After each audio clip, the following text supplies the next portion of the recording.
somebody does what sounds responsible. They finally start investing. $200 a month. Steady, disciplined, serious. Then the transmission goes. The market is down that week. The investment account becomes the emergency fund. They sell at a loss just to keep life moving. And now they think investing failed. Case file. The wrong money strategy. Not because the advice was fake, because it was written for the wrong game. That is the case. Somebody making $35,000 hears the same advice as somebody making $75,000. Somebody making $75,000 hears the same advice as somebody making $120,000. And everybody is told that the smart move is obvious. Open the Roth, max the retirement account, build the brokerage, hold more cash, buy the index fund, pay off the debt, invest earlier, save harder, optimize the taxes. Some of that advice is good. Some of it is late. Some of it is early. And some of it is the financial equivalent of handing somebody hiking boots when what they actually need is a life raft. The reason is simple. Different incomes are different games. Different games have different bottlenecks. And if you attack the wrong bottleneck, you can spend years feeling responsible while the real problem keeps winning. So today, I want to put 3 case files on the board. Roughly $35,000, roughly $75,000, roughly $120,000 and up. Not because those numbers are magical, because they are different enough to change what the smart move actually is. And the framework under all of this is one phrase I want you to keep: the bottleneck. That just means the one thing holding back the system more than anything else. If you solve the wrong problem, nothing important changes. If you solve the right one, the entire system starts moving. That is what we are looking for. Not the most impressive move, the move that actually unlocks progress in the game you are already in. So, let us open the first file, the $35,000 game. At this level, the biggest problem usually is not portfolio optimization. It is not which ETF to buy. It is not whether your brokerage account should be taxable or tax-advantaged first. The bottleneck here is cash flow stability. That means one car repair, one emergency room bill, one bad week of missed work, one bounced paycheck, and the whole system can tip into revolving debt. That is not a character flaw. That is what happens when there's almost no shock absorber in the machine. This is where a lot of people get tricked by good-sounding content. They hear investing advice built for a more stable system and try to install it on top of a fragile one. So they do something that looks serious. They open an investing account. They start sending $200 a month into a taxable brokerage.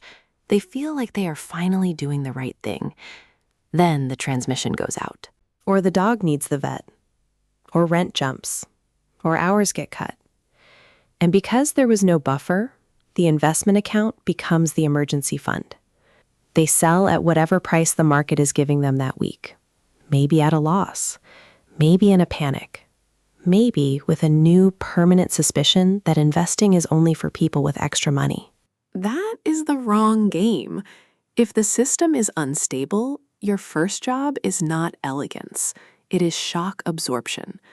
That distinction matters more than people think, because a fragile system can make good long-term behavior look stupid in the short term.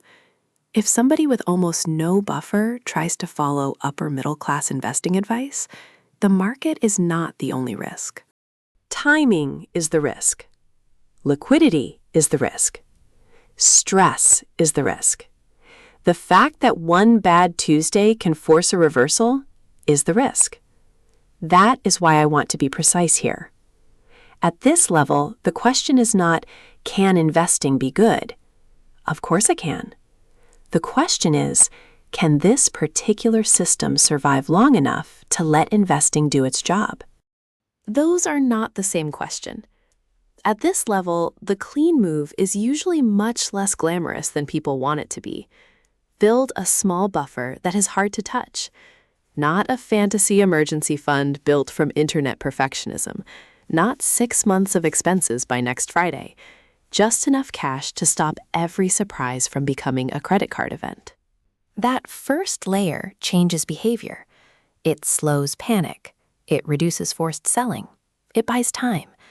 And time is what unstable systems never seem to have. You can think of this first layer as buying back decision quality.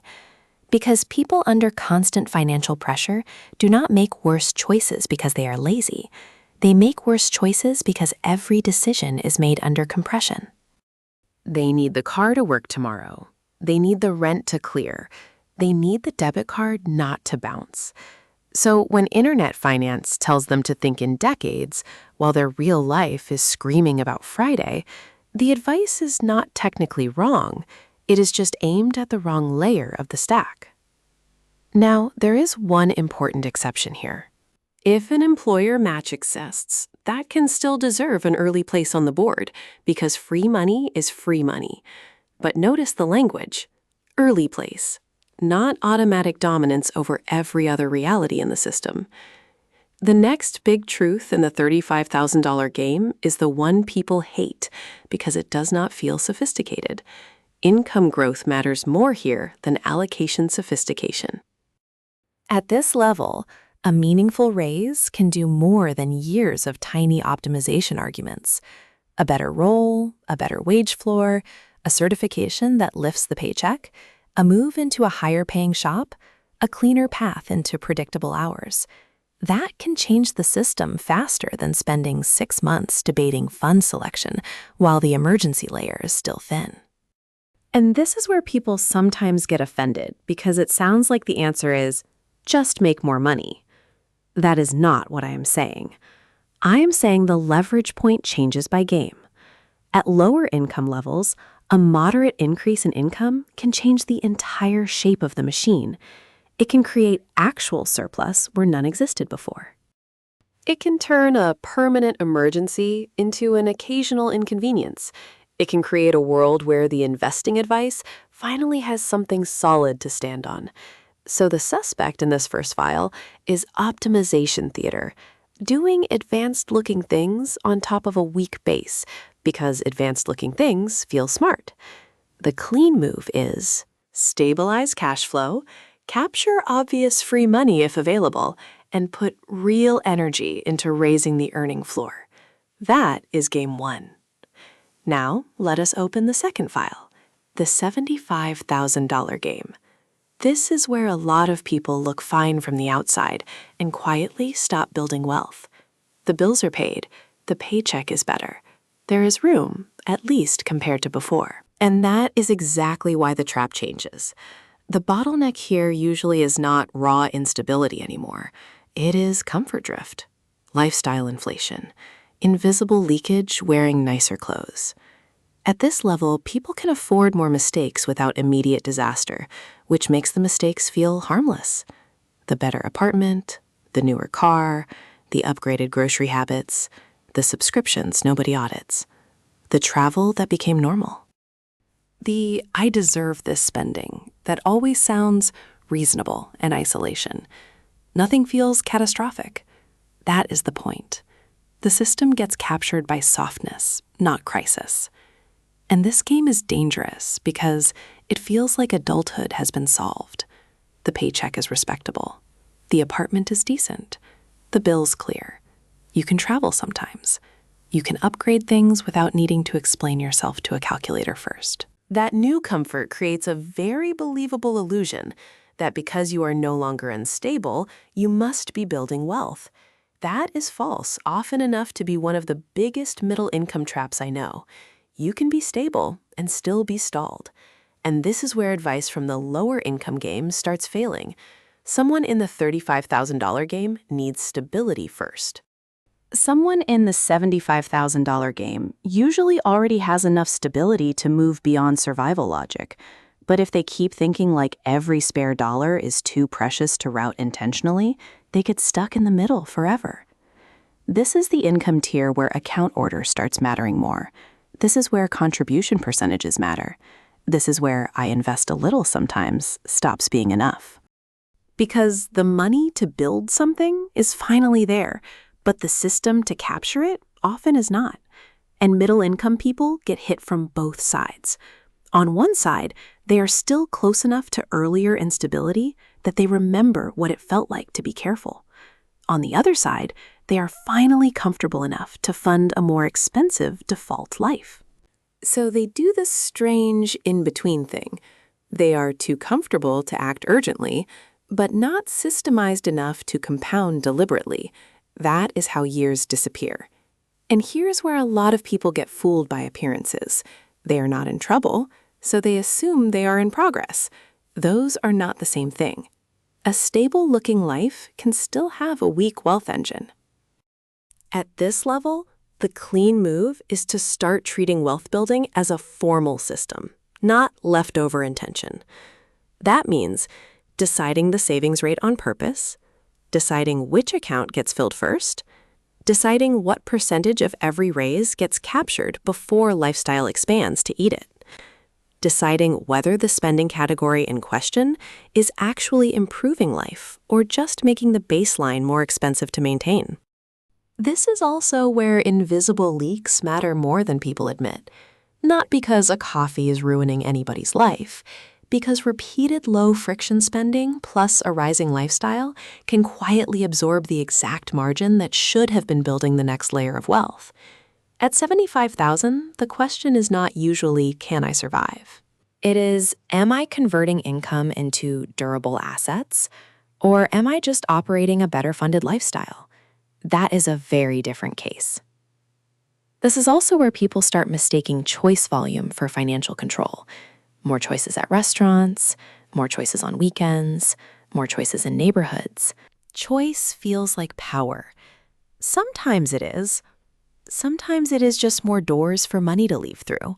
And because each door looks individually reasonable, the leak is hard to feel in real time. Not because coffee is the villain, not because one dinner out is the problem, because fragmentation is the disguise. The viewer does not experience, I failed to capture 15% of my earning growth. They experience upgrades, small comforts, auto renewals, faster delivery, slightly better versions of everything. One at a time, each decision is defensible. Together, they absorb the investable surplus. The suspect here is comfort drift, not joy, not real quality of life. The kind that raises the cost of being you without building actual freedom. So the clean move in Game 2 is lock the system before the lifestyle claims all the margin. Automate the retirement flow. Use the tax shelter. Capture part of every raise. Audit recurring leaks. And stop grading financial progress by whether you feel broke this month. That is not a wealth metric. That is just mood. If Game 1 was about shock absorption, Game 2 is about margin capture. Can you keep enough of the improving system to actually build the next layer? Or does every gain get translated immediately into a more expensive normal? That is the middle income question. Now let us open the third file, the $120,000 game. This is where people assume wealth should be happening automatically, and sometimes it is not. That frustrates people because from the outside, it looks like this income should solve everything. And to be fair, it solves a lot. But it does not solve inefficiency. It does not solve tax drag. It does not solve idle cash. It does not solve expensive defaults. And it definitely does not solve directionless wealth building. At this level, the bottleneck often becomes system efficiency. You are no longer mainly fighting instability. You are fighting waste at a larger scale. Money sitting in the wrong place for too long, cash hoards doing nothing because it feels safe, retirement accounts underused, brokerage accounts funded before tax-advantaged space is used properly. Keeping a middle-income system long after your income has outgrown it. This is where people can look successful and still run a surprisingly lazy machine. A lot of cash in checking because it feels prudent, retirement contributions that never got revisited after 3 raises, brokerage investing without a clean tax-advantaged sequence, benefits at work that exist on paper but are barely being used. Insurance and HSA decisions left on autopilot, no clear contribution order, no actual target for how much income should become assets each year.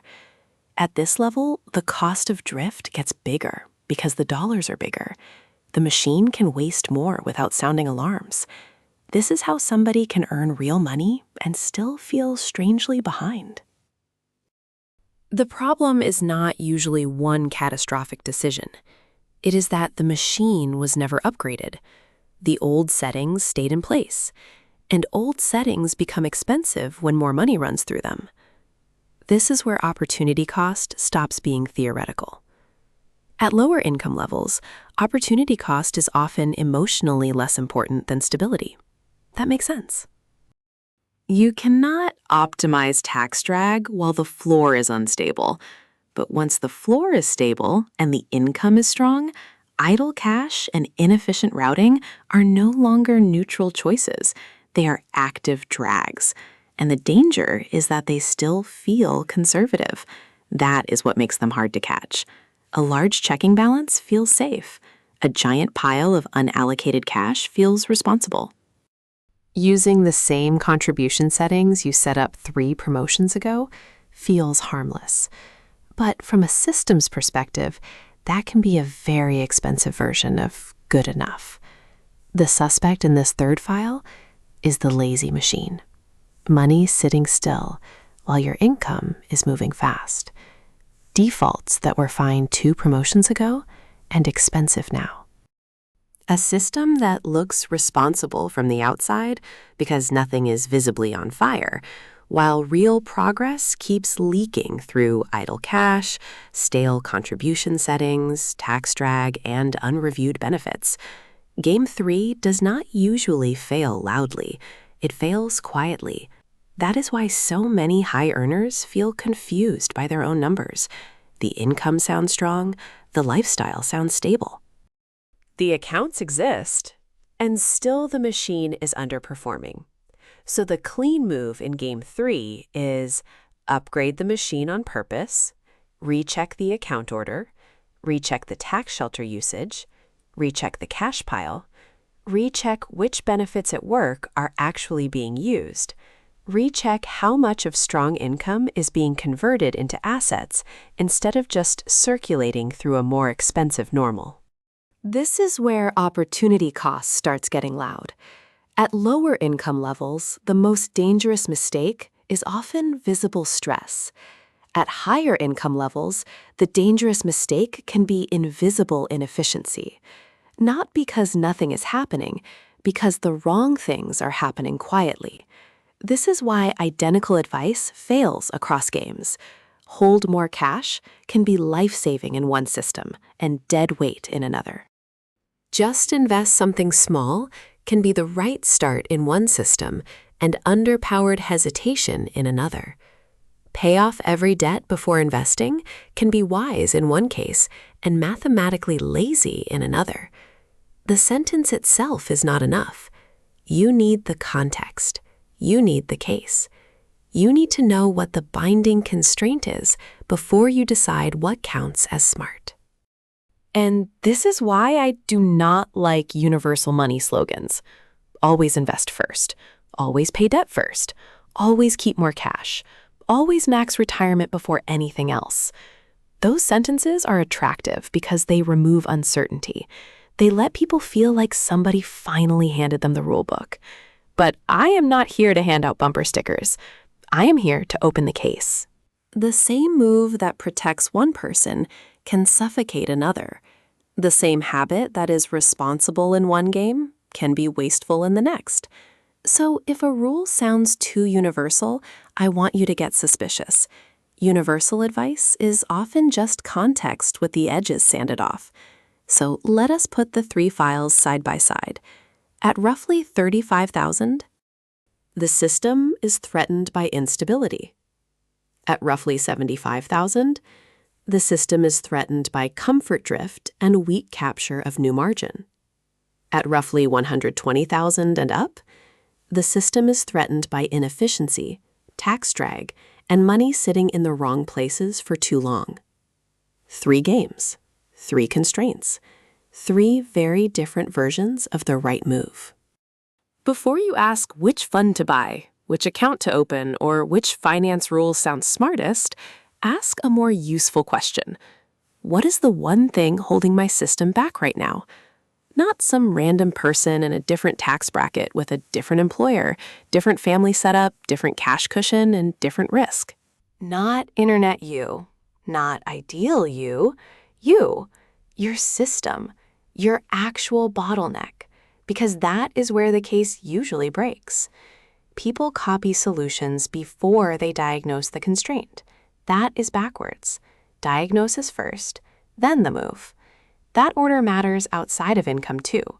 It matters for couples where one income is stable and one is volatile. It matters for freelancers. It matters for people with children. It matters for people with chronic health costs. It matters for anyone whose household system is more complicated than a clean internet example, which is to say, almost everyone. That is why I like the framework so much. It is not pretending every life is the same. It is asking a more intelligent first question.